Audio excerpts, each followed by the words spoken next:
আজি তাৰিখত য'ত কংগ্ৰেছে ল'ৰা ছোৱালীৰ হাতত কম্পিউটাৰ লেপটপ দিছিল, মুখ্যমন্ত্ৰী হিমন্ত বিশ্ব শৰ্মা ডাঙৰীয়া ল'ৰা ছোৱালীৰ হাতত বন্দুক দিবলৈ বিচাৰিছে। আৰ্মছ লাইচেন্স দি মানুহৰ মাজত বন্দুক বিতৰণ কৰিবলৈ বিচাৰে। গাঁৱৰ ভিতৰত খবৰ লওক, এটা সময়ত তেওঁ শিক্ষামন্ত্ৰী আছিল। শিক্ষা কি অৱস্থা গাঁৱৰ ভিতৰত? আজি তাৰিখত গাঁৱৰ ভিতৰত চৰকাৰী স্কুল বন্ধ কৰা গৈছে, মদৰ দোকান খোলা গৈছে। এয়া হৈছে বৰ্তমানৰ অৱস্থা। আমি কংগ্ৰেছ দলে বিচাৰোঁ যে নৱপ্ৰজন্মৰ হাতত স্কলাৰশ্বিপ থাকক, স্পৰ্টছৰ প্ৰতিযোগিতাত ভাগ লৈ তেওঁলোকৰ হাতত মেডেল থাকক। এয়া হ'ল আমাৰ চিন্তাধাৰা। কিন্তু মুখ্যমন্ত্ৰী হিমন্ত বিশ্ব শৰ্মা ডাঙৰীয়া কাৰ্যকালত এতিয়া যুৱকৰ হাতত মদৰ বটল, বন্দুক বা ক'ৰবাত ড্ৰাগছ সোমাই গৈছে। এনে চৰকাৰ কেন্দ্ৰত আৰু কেলেংকাৰীৰ দায়িত্ব তেওঁলোকে ল'বলৈ নিবিচাৰে। কিয়? যদি আজি অৰুণোদয় আঁচনিৰ নামত, যদি PMAY ঘৰৰ নামত যদি পইচা দিবলৈ আছে, তেতিয়াহ'লে বৰ্তমান চৰকাৰ কিয় নিমাত আছে? কিন্তু যেতিয়া স্থানীয় ৰাইজে এই ধৰণৰ প্ৰশ্ন চৰকাৰৰ পৰা সোধে, চৰকাৰৰ উত্তৰ হ'ল ৰাইজৰ মাজত সংঘাত সৃষ্টি কৰা, ৰাইজৰ মাজত ভয় সৃষ্টি কৰা, ৰাইজক ভাবুকি দিয়া, পুলিচ পঠাই ৰাইজক মাৰা পিটা। এয়া হৈছে তেওঁলোকৰ উত্তৰ, এয়া হৈছে তেওঁলোকৰ আদৰ্শ। আমি দেখিলোঁ সেইদিনা গোলকগঞ্জত আমাৰ জনগোষ্ঠীৰ দাবীৰ নামত কোচ ৰাজবংশীসকল ওলাই আহিল। কিয়? যিহেতু তেওঁলোকক এইখন চৰকাৰে কৈছিল যে 6 মাহৰ ভিতৰত জনজাতিকৰণ হ'ব।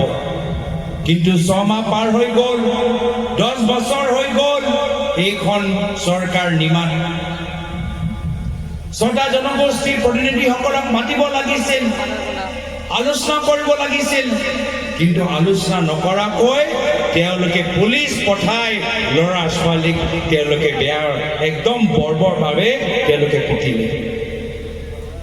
আজি মানুহবোৰ ভয় কৰা নাই মুখ্যমন্ত্ৰীৰ পৰা। যদি মুখ্যমন্ত্ৰীয়ে হিমন্ত বিশ্ব শৰ্মা ডাঙৰীয়া ভাবে যে অসমৰ ৰাইজে তেওঁৰ পৰা ভয় কৰে, এই মঞ্চৰ পৰা আমি তেওঁলোকক জনাবলৈ বিচাৰোঁ যে অসমৰ জনসাধাৰণৰ লগত আজি কংগ্ৰেছ দল থিয় হৈ আছে। কোনো পৰ্যায়ৰে হিমন্ত বিশ্ব শৰ্মা ডাঙৰীয়াক ভয় কৰিব নালাগে। আৰু সেইটোৱে আমি দেখিছোঁ উজনি অসমত মৰাণ জনগোষ্ঠী তিনিচুকীয়াত ওলাই আহিছে, ৰাস্তাত জনজাতি দাবীৰ নামত আজি ওলাই আহিছে। কিন্তু তেখেতৰ লগত আলোচনা কৰা কোনো সাহস আজি তাৰিখত মুখ্যমন্ত্ৰীৰ ওচৰত নাই।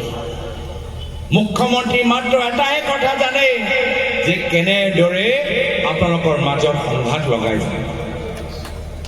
আজি আমি ৰকিবুল হুছেইন ডাঙৰীয়া আৰু মই পাতি আছোঁ যে এটা সময়ত এই বিটিআৰ অঞ্চলত কিমান অশান্তি, কিমান হিংসা আছিল। মানুহবোৰ সন্ধিয়া ঘৰৰ পৰা ওলাই যাওঁতে ভয় কৰিছিল। কিন্তু 2001 চনত কংগ্ৰেছৰ চৰকাৰ আহিল, প্ৰয়াত তৰুণ গগৈদেৱৰ চৰকাৰ আহিল, আৰু এটা পিছত এটা প্ৰয়াত তৰুণ গগৈদেৱ কংগ্ৰেছ চৰকাৰে বিভিন্ন সংগঠনৰ লগত চুক্তি কৰিল। চুক্তি কৰি বিটিআৰ অঞ্চলত শান্তি আনিলে। বিটিআৰ গঠন হ'ল, NDFBৰ লগত চুক্তি হ'ল।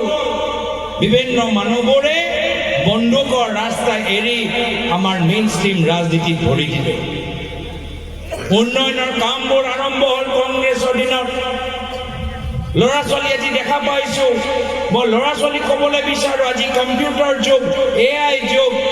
আমাৰ দিনতে কংগ্ৰেছ চৰকাৰ সময়ত মেট্ৰিক পৰীক্ষাত ফাৰ্ষ্ট ডিভিজন পোৱা ল'ৰা ছোৱালীবোৰ বিনামূলীয় কম্পিউটাৰ কংগ্ৰেছৰ পৰা পাইছে। এয়া আছিলে আমাৰ চিন্তাধাৰা যে কেনেদৰে নৱপ্ৰজন্মৰ মাজত আমি শিক্ষা পোহৰ লৈ যাব পাৰোঁ।